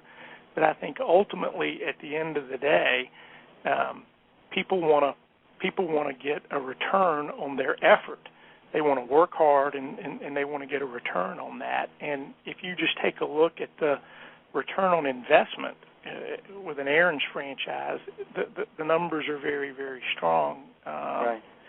And we actually have an earnings claim in our disclosure document. Right. Something I wanted to ask you, Joe. Yeah, because a lot of Todd, a lot of franchises don't really make an earnings claim. Don and I have looked at a lot of UFOC agreements, and not many of them have that information in there. So I think it's interesting that you guys include that. We have a very, very comprehensive earnings claim, and with the number of stores that we have out there, the earnings claim that we have prepared and put together in our disclosure document is a statistically valid earnings claim. Right. And I think that's something that a prospective franchisee wants to know. Hey, right. How do your stores do out there? And right out of our earnings claim, our mathematical average mature Aaron's store will do a little over $1,390,000 in top-line revenues on an annual basis, and make a little over $165,000 in pre-tax profit. And assuming no financing, we'll make a little over $173,000 in pre-tax cash flow. So the unit economics of this business are very, very strong. That's something. Todd, I speak to a lot of people looking for financing, and that's a number one complaint. They just can't get enough information on the franchise they're about to make a decision on. They're worried about their projections and pro formas. They don't, they can't find the numbers. So I guess with you having the earnings claim, that'll speed up the process of someone's due diligence. Well, it does, and I frequently talk to bankers for our prospective franchisees. That our prospective franchisees give their lenders a copy of this earnings claim, and the lenders absolutely love it. Right. We show the great stores that we have, the average stores that we have, and I think it's incumbent upon me to show a prospective franchisee our bad stores too. And in business, that's just a reality. So we actually show our franchisees the underperforming stores that we have as well. And the franchisees, lenders, or bankers are incredibly appreciative of that information, and it allows them to make a lending decision very, very quickly. Right. Something. You kind of touched upon it, Todd, but what's the selection process you go through to become an Aaron's franchisee? Well, the first thing that we do is when someone inquires initially on the franchise program, we really try to spend a lot of time on that initial phone call. Right. We want to make sure that we have a good understanding of who that prospective franchisee is, and make sure that they have a good understanding of what our business is all about and what the investment is to get involved. We want to make sure that they have the wherewithal.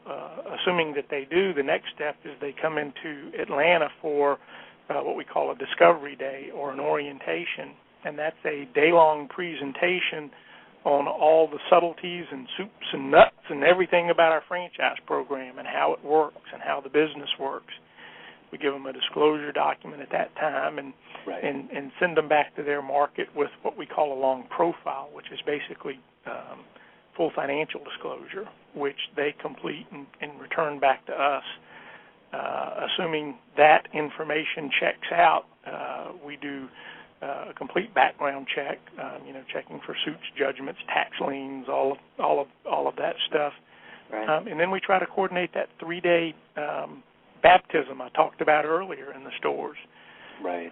And assuming someone gets through that step, the next step is to start working with them and their lenders. That's something. And it sounds like you've had a nice variety too, Todd, of franchisees. I know there's people from the banking industry or the restaurant industry. It sounds like you've had a lot of diversity with your franchisees, so you could say. We have, and they come from really all walks of life. Interestingly enough, they're all what I would consider to be smart money. We have a lot of investment bankers that are Aaron's franchisees. Right. We have a lot of CPAs that are Aaron's franchisees. We have folks that have come to us from other franchise systems out there who are attracted to this offering compared to continuing to expand with the current franchise that we have. But we range from restaurateurs to folks that own radio stations to farmers. That's fantastic. Nice diversity. Yeah. Yeah. Did you want to talk about the cost, Todd, as far as like what it costs to get into an Aaron's franchise?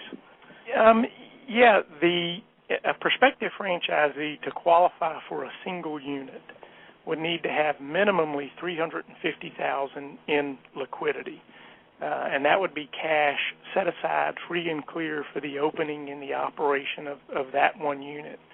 Now, whether they need all that liquidity or not depends on two primary factors. One, whether they can get a landlord to build a space out for them turnkey and roll it into the rent, or whether they give them a reduced rent and the franchisee has to build the space out themselves. So that's a big factor. And then the other is just the speed at which the business goes through the revenue ramp-up cycle. In addition to the liquidity requirements, or maybe not in addition, it's a bit of a tapestry how their personal financials are set up, but a franchisee would need to have a minimum personal tangible net worth of no less than $450,000 to qualify for the inventory financing program that we have in place. Right, right. Is there an ideal location, Todd, for an Aaron's? Interestingly enough, our business is a delivery-oriented business, not necessarily a destination-oriented business. Right. In that we have trucks combing all over the communities every day, making deliveries to homes or apartment communities and picking up product for folks that want to return it for whatever reason. We would love to be at the intersection of Main and Main, but our business is such that it's okay for us to be a block off the beaten path. Right. Because our customer base typically has a desire for the products that we have in our stores, i.e. big-ticket consumer durable goods, but generally they can't afford to purchase those items through the more traditional retail means, so they will seek us out. That's something. I don't know how much time we have left, but you maybe just mention one or two characteristics, Todd, what makes a successful Aaron's franchisee? The biggest thing that we have found that makes our franchisees successful is guys and gals that have really earned it on their own out there. Folks that for whatever reason have started their own business or worked in corporate America but have been very, very successful in corporate America. People that have earned the dollars that it takes to get involved in the franchise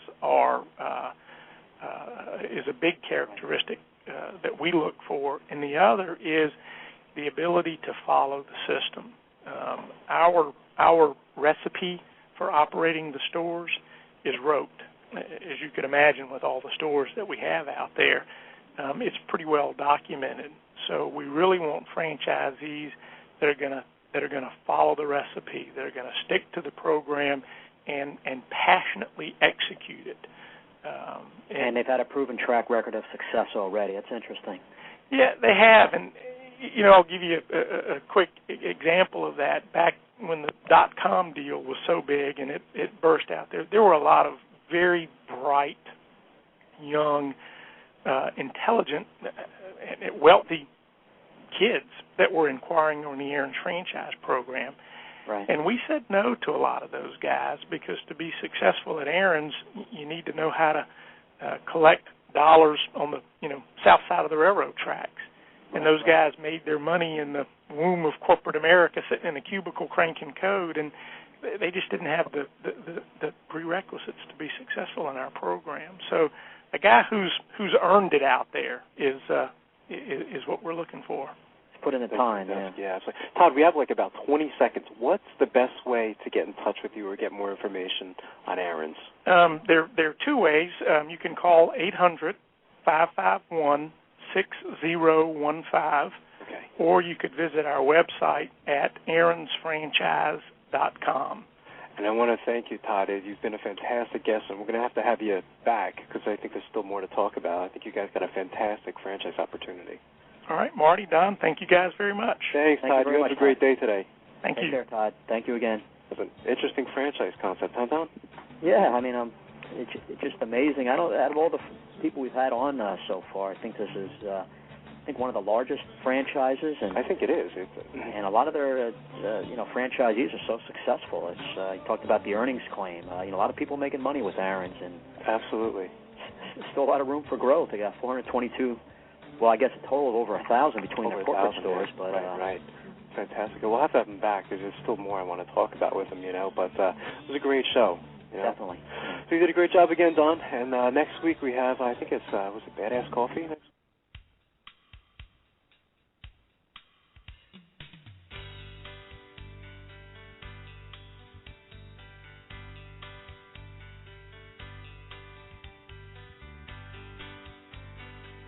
Thanks, everyone, for listening, and we'll see you again next week with another edition of Franchise Interviews. Take care, everyone.